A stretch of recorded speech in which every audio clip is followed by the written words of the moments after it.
जमीन के लिए जंग कई बार लड़ी गई, मगर क्या कभी आपने ये सुना है कि बालू या रेत के लिए दो मुल्क आपस में भिड़ गए हों? यकीनन आपका जवाब ना होगा, मगर अब ऐसा हो सकता है क्योंकि एक मुल्क के तानाशाह की माइनिंग गैंग नीले समंदर में एक्टिव हो चुकी है और उसका मकसद है दूसरे मुल्क की जमीन को हथियाना, और इसके लिए वो समंदर में रेत का खनन कर रहा है। हम बात कर रहे हैं चीन के प्रेसिडेंट जिनपिंग की, जो ताइवान के एक समुद्री द्वीप को हड़पने के लिए रेत माफिया बन चुका है। आखिर कैसे समंदर में आए सैंडस्टॉर्म से WW3 कंफर्म हुआ है? कैसे पहली बार लैंड नहीं सैंड के लिए रण होगा? देखिए।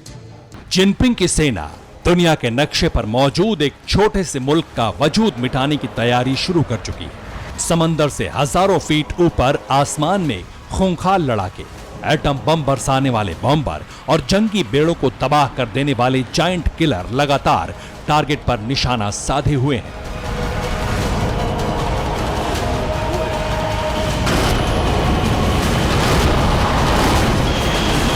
तो वहीं अब ब्लू वॉर जोन में एक आइलैंड पर ड्रैगन के विशालकाय युद्धपोत।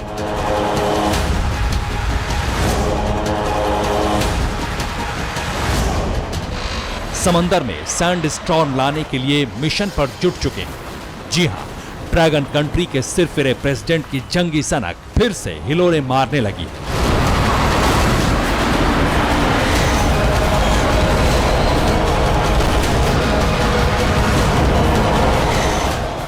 और इस दफा आग उगल रहे ड्रैगन के टारगेट पर है ताइवान, एक ऐसा मुल्क जो किसी चट्टान की तरह साउथ चाइना सी में डटा है चीन की ताकतवर फौज के सामने।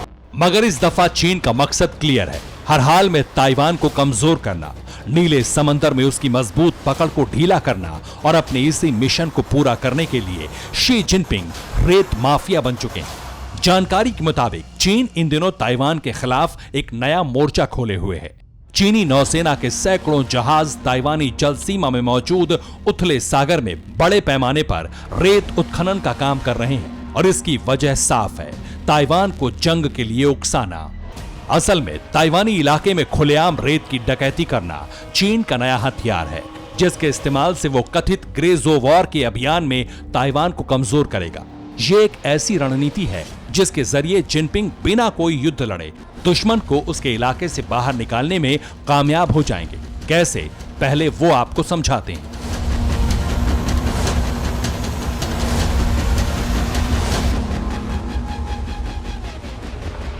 ताइवान के मात्सु द्वीप से चीन के जहाज रेत का खनन कर रहे हैं।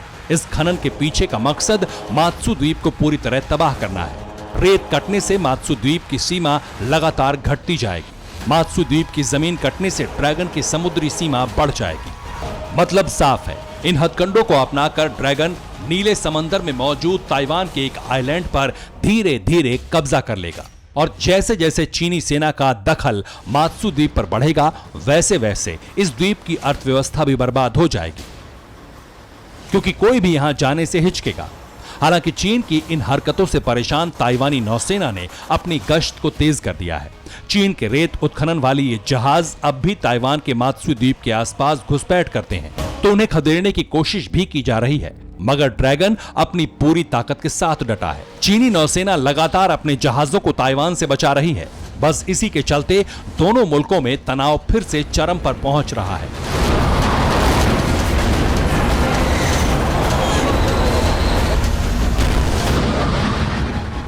मतलब जिस बात का डर था अब वही होने वाला है। जिस तबाही से दुनिया के मुल्क अब तक बचते आ रहे थे, 7.5 दशक बाद अब उससे भी कहीं ज्यादा खौफनाक तबाही दस्तक दे सकती है, क्योंकि चीन ने साफ कर दिया है कि वो हर हाल में ताइवान पर कब्जा करना चाहेगा।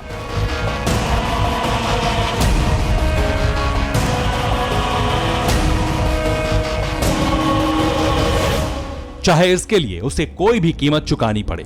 तो वहीं ताइवान के साथ सुपर पावर अमेरिका चट्टान की तरह खड़ा है।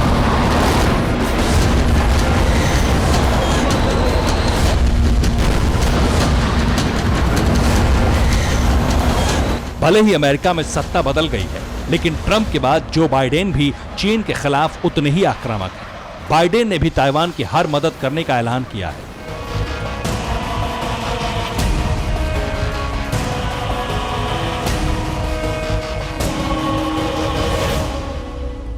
साउथ चाइना सी समेत ताइवान स्ट्रेट में अपने जंगबाजों की तादाद बढ़ा दी है। पेंटागन ने 2021 के लिए जो वॉर प्लान जारी किया उसके मुताबिक अमेरिका ने अपने 7th फ्लीट को साउथ चाइना सी में भेजा है। यूएस नेवी का ये खूंखार बेड़ा ताइवान स्ट्रेट में मोर्चा संभाल चुका है। इससे पहले यूएस नेवी का 7th फ्लीट कोंडाओ आइलैंड पर था। दक्षिण चीन सागर में अमेरिका के बढ़ते दबदबे ने ग्लोबल विलेन चीन का माथा पहले से ही ठनका रखा था, क्योंकि बीते कई महीनों से साउथ चाइना सी में सुपर पावर अमेरिका अपने जंगी जहाजों के साथ मौजूद था।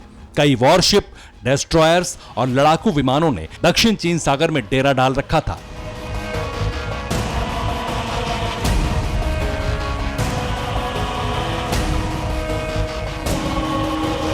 ऐसा कोई मोर्चा नहीं बचा जहां ड्रैगन को घेरने की तैयारी ना हो।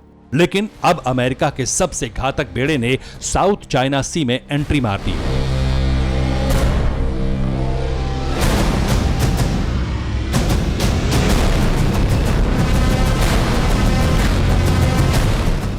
यानी समंदर का इलाका अब ब्लू वॉर जोन में तब्दील हो चुका है, जहां किसी भी वक्त दुनिया के दो ताकतवर देश एक दूसरे से भिड़ सकते हैं। भले ही दक्षिण चीन सागर में चीनी नौसेना अपने बड़े बड़े युद्धपोतों के साथ डटी है, मगर सुपर पावर अमेरिका चीन की टेंशन बढ़ाने के लिए पूरे एक्शन में आ चुका है।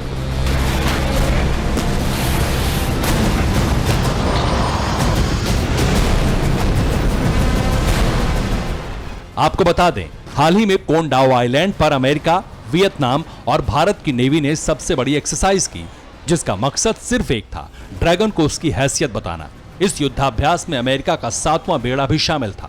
इसी खबर ने ड्रैगन के होश फाख्ता कर दिए, क्योंकि अमेरिकी नौसेना का 7th फ्लीट समंदर में चलता फिरता सैन्य अड्डा है, जहां बम, गोला बारूद और मिसाइलों के साथ साथ विध्वंसकों की पूरी फौज है। आखिर कैसे, आप वो भी देख लीजिए। अमेरिकी नौसेना के 7th फ्लीट में 60-70 वॉरशिप मौजूद रहते हैं। इसके अलावा 7वें बेड़े में करीब 300 फाइटर जेट भी शामिल हैं। हर वक्त 7th फ्लीट पर 40,000 मरीन कमांडोज तैनात रहते हैं। जल, थल और नभ तीनों मोर्चों पर अमेरिका के 7वें बेड़े से किसी भी वक्त हमला किया जा सकता है। इतना ही नहीं, यूएस नेवी की 7th फ्लीट में एयरक्राफ्ट कैरियर, डेस्ट्रॉयर्स और मिसाइलों की पूरी खेप मौजूद रहती है। यानी अब तक जंग सिर्फ जमीन के लिए होती थी, मगर इस बार रेत की खातिर वर्ल्ड वॉर हो सकती है। Bureau report, TV9 Bharatvarsh. अड़ी सोमवार से शुक्रवार शाम 6 बजे सिर्फ TV9 भारतवर्ष पर।